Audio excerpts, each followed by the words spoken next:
I'm really excited for our speaker today. I have to pause on kind of how I usually go about this, where I just kind of intro the speaker and say that it was about 4 or so years ago when I was kind of going through some faith transition, and I had posted I had posted on a support group on Facebook that I was kind of going through faith transition and kind of changing my outlook on life a little bit, and just as I was trying to study more and learn more. And I think that everybody goes through that in one direction or another, which is healthy, I think. People should mature and understand more, whether that means a change in religion, a move from religion, whatever that means, right? I think it's good for people to evolve like that. And at the time, I had posted on the support group, and the very first person who messaged me with a packet on how to handle religious transition was our speaker today.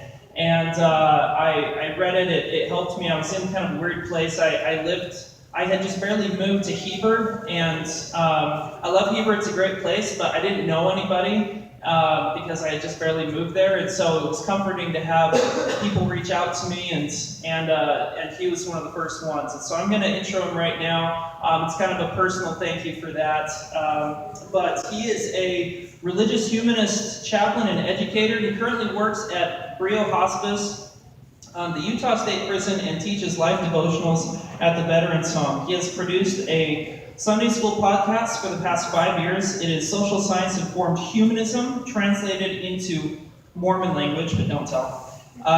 His passion is well-being, and his main interest is how humans work, specifically how we can become our better selves, both individually and collectively. He is fascinated by the intersection of religion and human nature. He founded a religious nonprofit, the Olam Institute, to nurture constructive approaches to religion and religious education. He is currently working toward becoming a Reverend Doctor Minister Chaplain, though hopefully no one will ever call him that. He is completing his PhD at UNC Chapel Hill, is training to be a board-certified chaplain, began his Master's of Divinity in Berkeley, and is on the path to become a Unitarian Universalist minister. His goal is to provide humanist ministry in a variety of contexts, particularly university settings, to help people access the power of religion, whatever their worldview, and facilitate productive conversation and cooperation across belief and value systems. Let's welcome up Jared Anderson.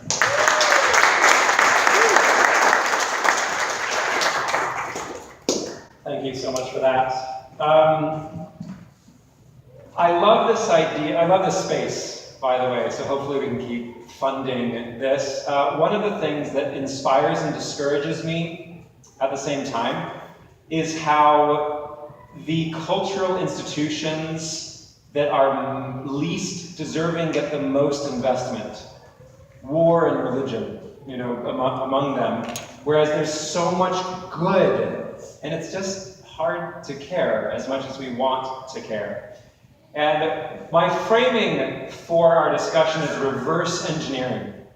And as I'm sure all of you know, the idea of reverse engineering is it enables us to build something that is more complex than we could ever manage otherwise. Dan Dennett has a really great phrase where he talks about technology and canoes, and he says, humans built the ones that came back. Like the ocean tested them, destroyed the ones that didn't work, and we just rebuilt, or we patterned after the ones that worked. And why reverse engineer religion? Why should we care about religion? So this is what I want to do with my life, and what we're going to talk about now is take apart religion, put it back together. But again, why? First, we need to step back and look at some questions. What is religion? What is religion for? Well, first, it's really a big deal. You may not have noticed. I have Mecca, and then Joel Osteen's megachurch, and decided to throw in that other gathering. Religion drives more investment than pretty much anything else, though sports comes close. But let's back up even more. Because what is religion for, what does religion do, is in the context of what is life for? What are people for? Disturbing question. The nihilistic answer is very short. What's the point? Whether consciously or unconsciously, we have to ask ourselves this question all the time. This is overly academic, but we're going to unpack it. From an Jordan Peterson, totally in love with him, with Holly. From an evolutionary perspective, and the point I'm making is that what makes us happy, what makes us feel well, is in this context. Everything that gives us that psychological, social, emotional payoff is because of this. From an evolutionary perspective, a key purpose of life is to thrive in the midst of a group, in the face of internal and external chaos and adversity. So what we need to do is this is the archetypical hero's journey. We need to navigate life. And life is too complex and overwhelming and tragic for any of us to know how to manage it. It's too big. It's too hard. And if it's not, you're an asshole anyway, because you've just been too sheltered and privileged. So basically, the fundamental question of life is, how do I navigate my own human experience in the context of a group? That's what's at the core of it. So what does this have to do with religion? Well, religion is the most powerful aspect of culture we have. I think of religion as a cultural technology, which is why I've chosen the wording, let's reverse engineer it. Whether or not you care about current versions of religion, we can reverse engineer it to our benefit. The function of the sacred. I want to be careful around trigger words. I know that religious words are triggers. They have very, very powerful associations. But similar to words like gay and queer, I hope that we can reclaim, reappropriate some of these words that are big. And one of those is sacred. I borrowed from Jordan Peterson as part of this, and also Richard Rohr. Something is sacred if it is too big for rational engagement. We can't wrap our brains around it. Things like suffering, death, sex, relationships, belonging, identity, meaning, purpose. You try to engage and you kind of freeze up. Isn't that one of the things a paradox that strikes me is we don't actually know ourselves. If you stop someone in the street and say, what is most important to you? They're not going to have a ready answer.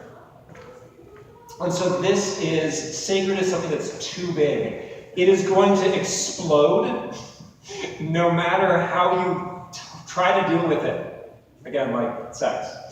There are consequences far beyond our intentions and what we can anticipate. So the problems and paradoxes that I have an entire scanned PDF of that, Psychology, Religion, and Spirituality by the American Psychological Association. I love it.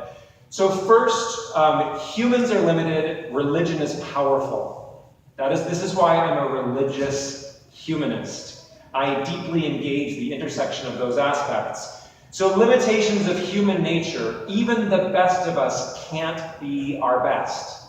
It's the New Year's resolution paradox. We have a shortage of discipline, we have a shortage of focus, and we are overwhelmingly influenced by our contexts and upbringing. And I'm very compassionate around this. It's not because we're flawed idiots, even though we are. This is just how we are evolved, and we can only survive in the context of groups. And this is why we have culture. So religion, nothing motivates more powerfully but to do dumb things. To care about gay sex. Well, the world literally burns. Why? We could dig into that. So again, nothing is more powerful than religion. It's universal for a reason. So what I want to do, again, the clunky vision statement is religious humanism informed by social science reverse engineers religion, translates it into culturally specific narratives, and aims it at individual and collective well-being and the world's urgent problems. That's what I want to do. More simply put, through religion done better, religious humanism fosters individual and collective well-being and aims to heal the world. So again, that's just my take on it. We all have a different way of doing it. Okay, so that's the meaning of life. Aren't you glad you have that resolved now? I still have, what, 20 minutes left? Yeah. Back to what you meant, specific narratives, culturally specific narratives. I'll get to that in just a moment. Okay. We as humans deal with the concrete, the literal, the particular. We do not do well with vague hopes and aphorisms. If you say, I want to do good today, you're already in the top 2%. Most of us are just like, how can I get through the day? So if you're like, but even if you say, I want to be good, you're gonna stall. Because what does that even mean? So we need specific narratives that are meaningful to us in order to activate that desire to do good. So I'll talk about why. So that's the purpose of life. Next, what is religion? Religion is a cultural system of interconnected beliefs and rituals in the context of community with reference to transcendent reality. Let's unpack that too. Cultural system, wisdom way older than you. One of my favorite phrasings, Peterson, I got this, is people don't have ideas, ideas have people. Even if you are the most brilliant, genius, creative thinker, you are acting out evolutionary roles, archetypes. You are a slave to your system. The systems to which you belong will have their way with you, and I mean that in every way. We basically can't help ourselves. You know, we have a limited amount. I could come back and talk about free will, but so beliefs, narrative, story, guidance, we are made of stories. Scientists have shown that I want to say this carefully, it's not so much what happens to us that traumatizes us. It's the stories we have around what happens to us that traumatizes us. And I don't want to minimize in any way the terrible, terrible things that happen, but this is the essence of therapy, EMDR, all sorts of things, is reprocessing and rethinking and reframing. Our brains are incredibly powerful. Ritual is meaningful routine. Everything from what makes you an adult, what is your identity, to how you shower and brush your teeth in the morning. Community belonging, that's how I talk about. Transcendent reality, don't be afraid. We belong to something bigger than us. Not that Americans would know it. But, and this is something that we've forgotten, we've lost touch with, is we have to plug into something bigger. Okay, we can talk about what are your favorite bits of religion. There's music, there's sacred space, beautiful cathedrals. I love this in the middle of New York City. There are texts and education. That's the St. Catherine's Monastery on Mount Sinai, which is like the oldest continual library. So I think we can all acknowledge that there are pleasant and good bits of religion. But what about the dark side? And if we're thinking about reverse engineering religion, I think what a lot of groups want to do, probably Oasis, Unitarian Universalism, of which I'm a part, we're like, let's get all the good bits. That's weak, unfortunately. A provocative thesis that I have is that we won't get much horsepower unless we engage the totality of human experience and behavior. So for example, what the hell? Why is hell such a frequent and powerful motivator? Well, risk aversion, fear-based motivation, social science has shown us that we are approximately 2.5 times more motivated by avoiding unpleasantness than seeking reward. And that makes sense from an evolutionary hunter-gatherer perspective. If you are a bit cowardly, you'll miss lunch. If you overreach, you're dead. So we are more likely to be risk averse. Elitism. We'll come back to this, but having one person who will do anything for you is more beneficial for you than living in a society of Swiss people. It's more important to have one person. This is why romantic relationships are so powerful. Than to live in a society of nice people who will generally change your tire on the side of the road.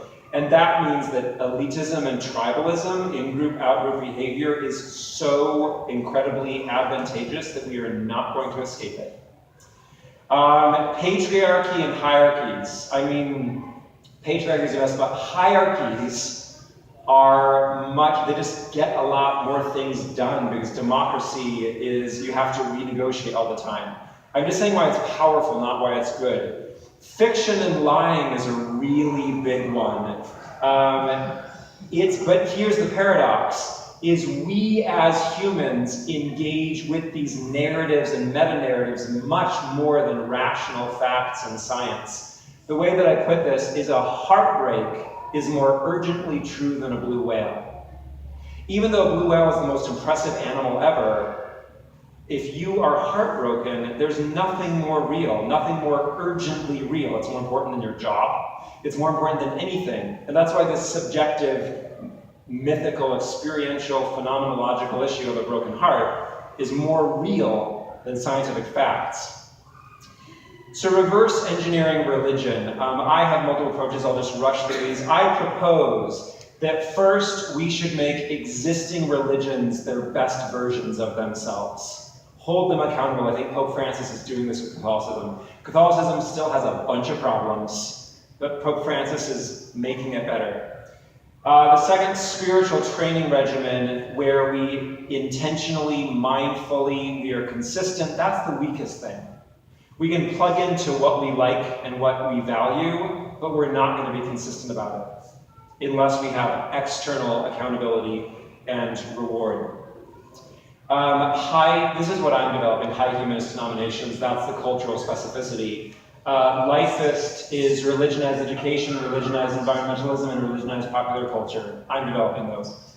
But let's, for the rest of our time together, and I'll open it up to questions and answers, this is basically reverse engineering religion in what I call a spiritual training regimen, is I want to invite all of you to, however works, to plug in to what are your sacred texts? What is your sacred music? What is your sacred space?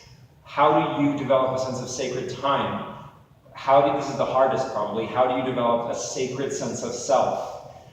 Sacred belonging and sacred service. So sacred texts. And again, isn't it interesting that pretty much none of you can answer all of these questions right away? What's up with that? Aren't you the biggest expert on you? But that's not how we work.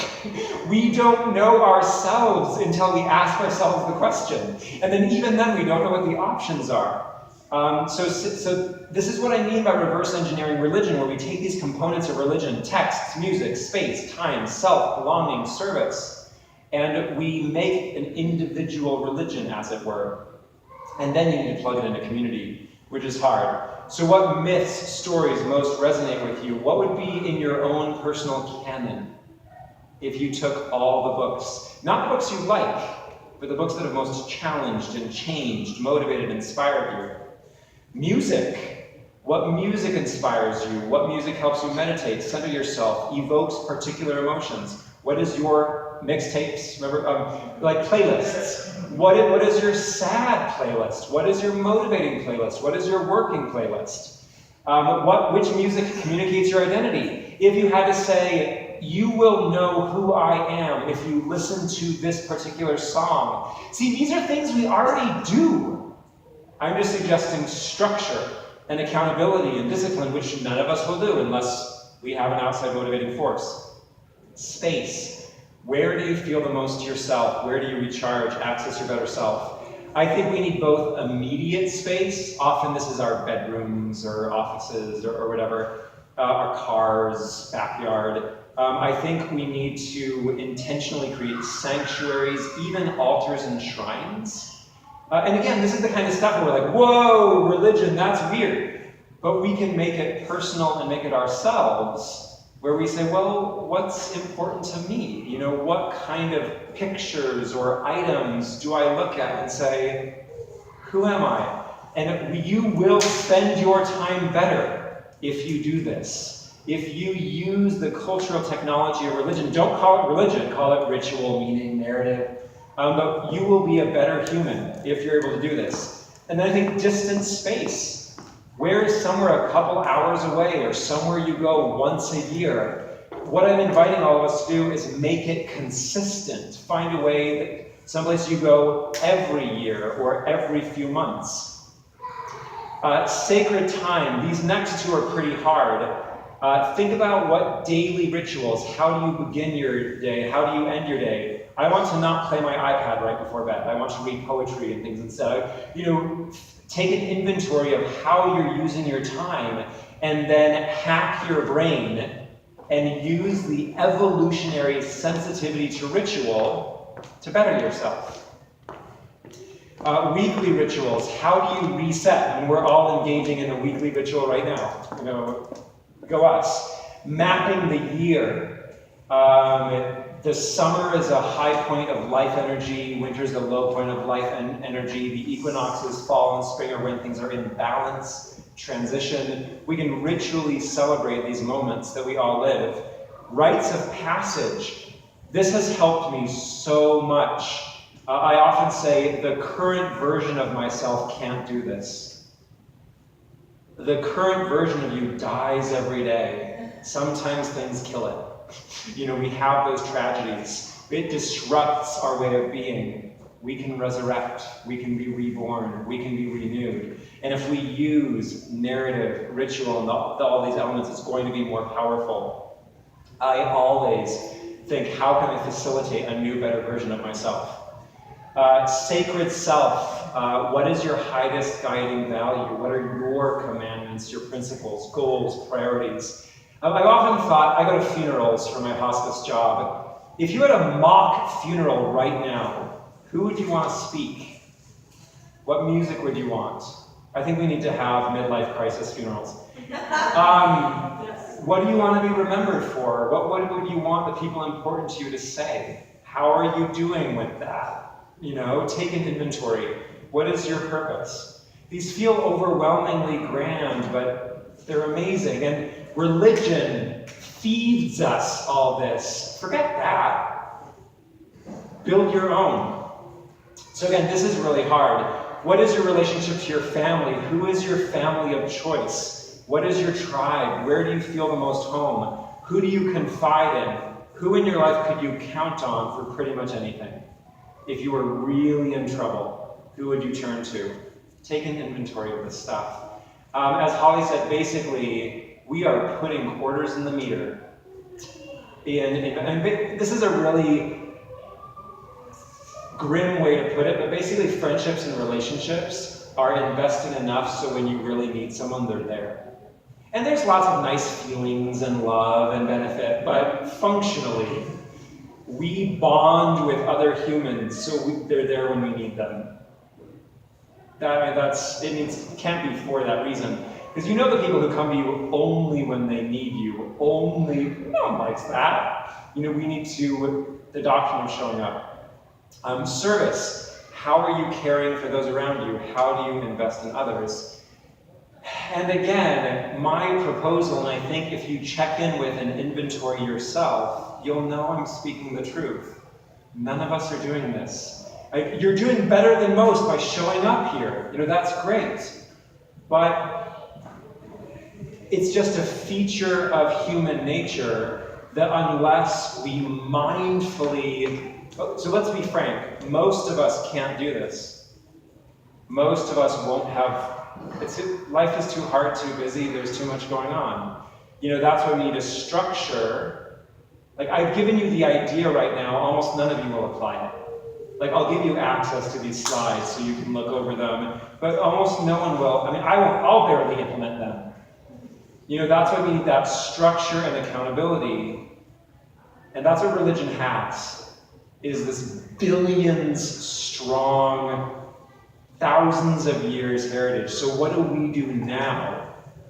And so my first proposal is find a way to implement these kind of things in your own life. You know, access the power that religion accesses in your own life. Reverse engineer religion. Whatever your relationship is with religion, reverse engineer, take the components, and then use them to access your better self. Thank you.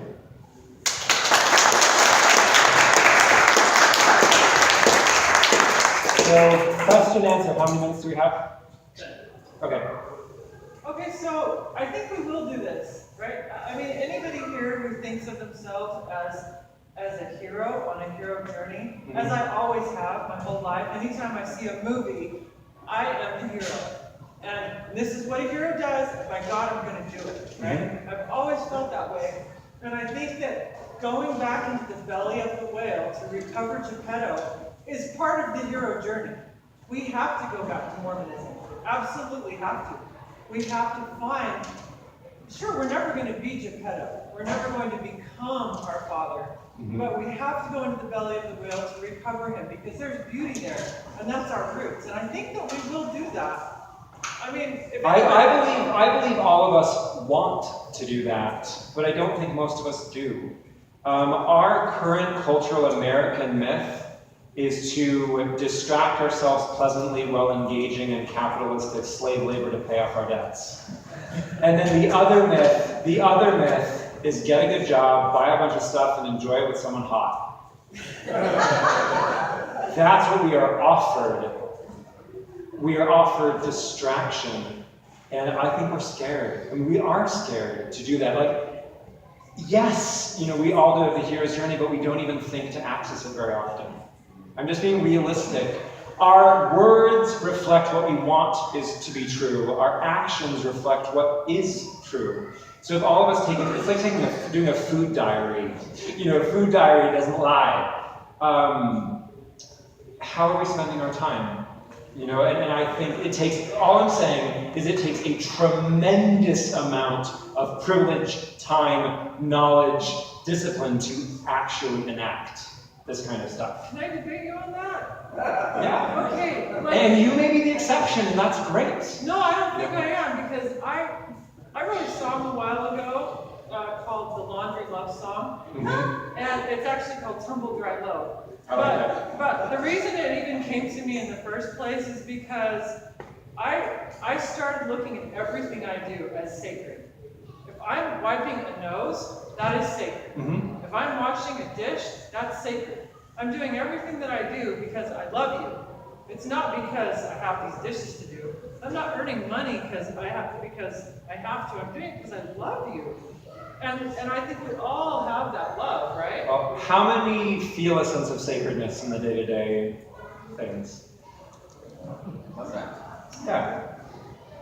It's just, I hadn't even thought of that, because I just think it is sacred. Whatever we're already doing, we just might not do it. I agree with you completely, but there are so many barriers to plugging into that. You know, like culturally, we thrive on distraction, not thrive. We survive on work and distraction. Those are the elements of the American life. And on the side, like I agree completely with you. I'm literally dedicating my life to it. But I just think, and right now, I mean, this group is incredibly exceptional. I think if you take 100,000 people on the street, I don't even know that they have language. And I think they're going to be inspired by that. And again, even if like in the best of moments we hear a song or watch a movie or see a text that gives us a vision of that, but then we lose it. And all of us do. And I love what you're saying and I love how you are, but it's whether or not we can maintain it. Yeah. What makes you... Ooh, that's a really good one. What myths do I believe in? As a religious humanist, I love, the way that I think about it is demonstrable reality delivered with the rhetorical force of myth. So I believe in the myth of the human experience and human meaning.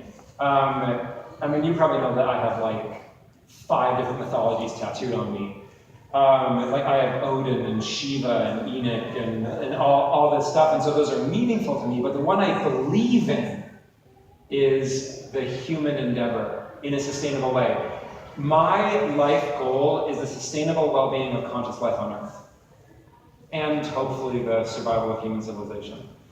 But then that's just, it's hopelessly, not hopelessly, it's grand. Like that's kind of how I orient myself. Does that answer your question? Like human myths, the myth of humanness.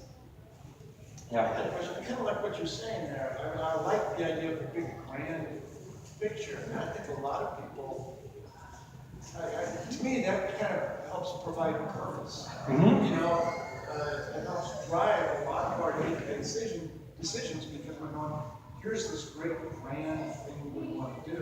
And I find religion gives people purpose, whether it makes a whole lot of sense is another thing. But I think you got to find a purpose in this new way of thinking. And I think we're afraid to plug into those grand stories. I listened to Jordan Peterson. He said ideologies are parasitic myths. I loved that. Where the myth demands you to be the hero, it demands you to discover and engage and be reborn and be resurrected. You are the savior. You are all of that. Whereas an ideology is you are a member of a group because you just agreed with the same thing that everyone else.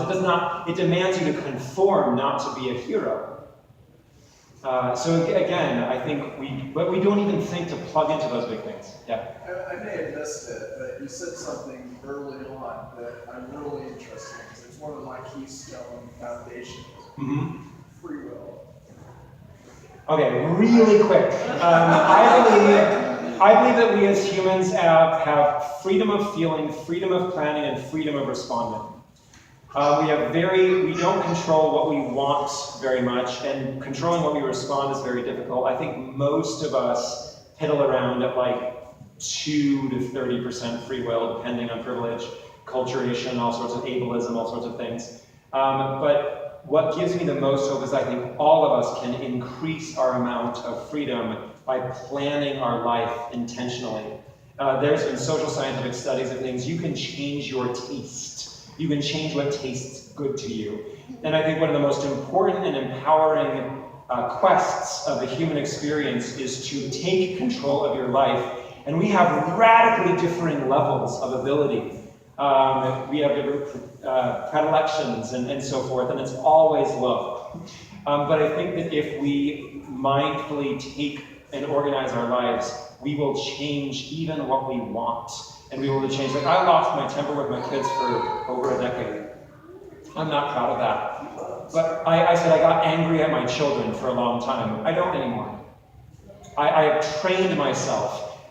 We can train ourselves, and that's what we're missing in this culture, is we never pay attention to something long enough. We never invest in something long enough that it trains our character, trains our souls, if I can use that word. I believe in a mortal soul that dies with us, by the way. Yeah. Just one example. I won't go into too much detail, but I hate washing dishes. And like maybe early childhood imprinting there. Yeah. And I thought it's just because washing dishes sucks. But I had a lot of bad experiences with it. And recently I transitioned from being a primary breadwinner to being a full-time dad. And my wife went to work, and it's challenging for me, especially given my religious upbringing. Yeah. And then I'm looking at this sink full of dishes, going, do we honor this stuff? Right? Another thing about free will is we are overwhelmingly influenced by our context. And different contexts invite different versions of ourselves. And so your change in context with being the house husband, if I can say that, it invites a whole new version of yourself. I think that's exciting. And challenging. So I decided I was going to figure out how to do this so that I don't have to loathe it. Yeah. Every 23 hours a day. Mm-hmm. And then it comes down to this time to do this thing I hate. I won't tell you exactly all, you can ask me in person, but I have a ritual for doing the dishes, and it's my, I do it alone, and nobody else is home.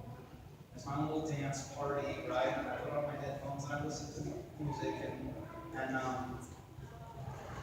over a year of doing this, now I enjoy doing it. Like, I don't even have to do all the things that I did to get to where I am. I was hammering myself into doing the dishes. Yeah, I love that example. You reprogrammed yourself. Like, you reprogrammed yourself and you have become a different version of yourself. You are now the version of you that enjoys doing dishes because you have that ritual. Yeah. I've listened to a lot of podcasts of cleaning the kitchen.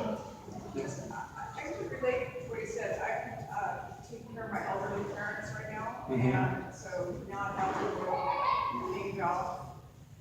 And I realized recently that I was kind of falling down the job on cleaning because that's not my favorite thing. So I've been trying to re-engineer it by sort of intellectualizing it and making it sacred.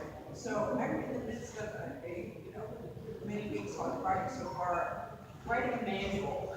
I'm like gathering all the information I can, and deciding what works. I love making my own cleaners, things like that, using, oils to make it smell good. And I just sort of, I make it a more sensual experience with things that smell good, and I think more about creating beauty and order around me. And so I guess that's the way I'm reprogramming it, both with improving my knowledge and doing things that make it more appealing, and then just having the intention of, like Polly was saying, I'm doing this because I love my parents and I don't want them to get sick from, dirty dishes or dirty bathrooms or whatever. And I'm trying to, I put all those things together to make it a rewarding experience and not drudgery. And I'm never going to love mopping the floor, that's for sure, but I like laundry. I love that big picture. Like, one of the most fundamental things, the purpose of life is to make your life your own. And every single thing we're talking about are different ways of making our lives our own. Yeah. I wonder if we can go back to the community piece. Because I love your, how you listed all of the different ways someone could cobble together a meaningful life, kind of idiosyncratic, but that still doesn't address this connectedness to the larger group. And it seems to me that we've never really had this phenomenon before, that we really could pick and choose from a menu of so many different belief systems and traditions. I mean, in the past, we didn't even have words for religion. It's just what everyone believed. And you couldn't get away from your community. Yeah, I couldn't. In fact, I mean, maybe you can critique it, but you were still so much enmeshed in it. I'm thinking of Socrates. I mean, the choice between being exiled and taking his own life. He takes his own life. To leave one's community and to leave one's culture, it's not even a viable option. And for the first time, I mean, people in this room have left, many of us at least have left the wider culture. Has anyone heard of Robert Putnam's book, Bowling Alone? Yeah. Sue Johnson talks about it too in Love Sense. So it's kind of that we're in the way, we're in exile. Yes. And you're saying, look, you can cobble together a meaningful life, but it's still not part of the wider community. Right. Now, you need to find, a short answer to that is, I think, the kinds of people who do this, I think we need a backdoor community.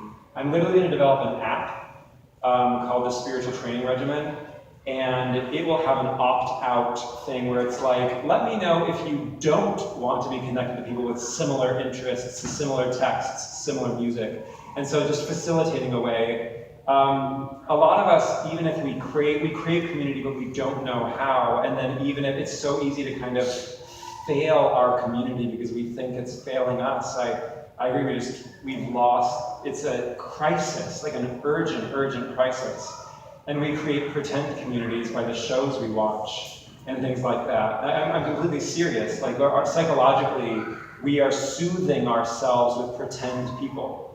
And then we feel incredibly empty and alone. Celebrities are incredibly alone, for this reason. Next question. What about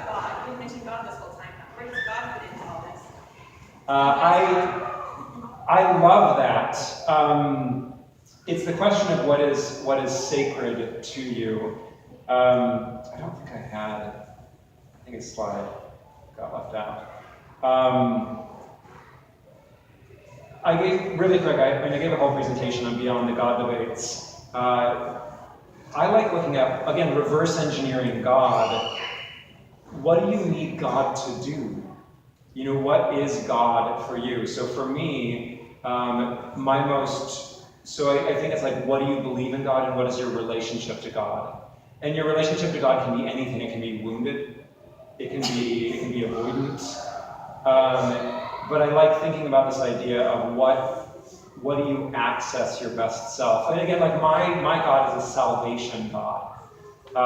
And so the God that I have a most direct relationship to is myself with a capital S. My very best self. I even meditatively accessed a future self. And I check in with him. He laughs at me sometimes. It's very interesting because it's a humanist way of accessing a savior where in 10 years, most of your urgent problems right now will be resolved, one way or the other. Unless you're dying, then they will be anyway. Does it answer your question? Like, I think that'd be a whole other presentation. But I like going deeper than just the question of do you believe in God or whatever, and that's what do you need God to do? So for example, this is more of an influence, but for me, for a saving God, I need God to increase or even maximize love, joy, freedom, peace, and growth. And whatever increases those things is God to me. So intellectually, God is personified ideals. Integrity is my basic God. But I also think about like the spirit of the universe and the spirit of life and different things. But one of the ironies, and I'll end on this note, I think one of our challenges is that a literal God has more power than a vague God. And so how do we access, like interestingly, I felt moved to surrender to integrity. I figured out that integrity is like my leading value. I have it tattooed on my arm. And it was weird. I felt invited. I don't literally believe in anything superstitious, but I do believe in spirituality, which is a greater connection than we currently understand. And I really think of it as just hacking our psychology. You know, like we are all evolved to anthropomorphize, to personify, so use it. You know, like who is your God, and when you build a relationship with that God, and it feels real to you, even though on some level you know it's not, like there's no one in the stratosphere, you know, governing that. But it is the concretizing. And that's the crazy thing and that's just why I run Religious Humanist, embrace the specific, embrace the concrete. Who is God to you? Even down to like male, female, or multiple gods. We should all be polytheists, you know, probably. So that's a quest of yourself. So that's a few answers. And we're good? We're good. Okay, thank you.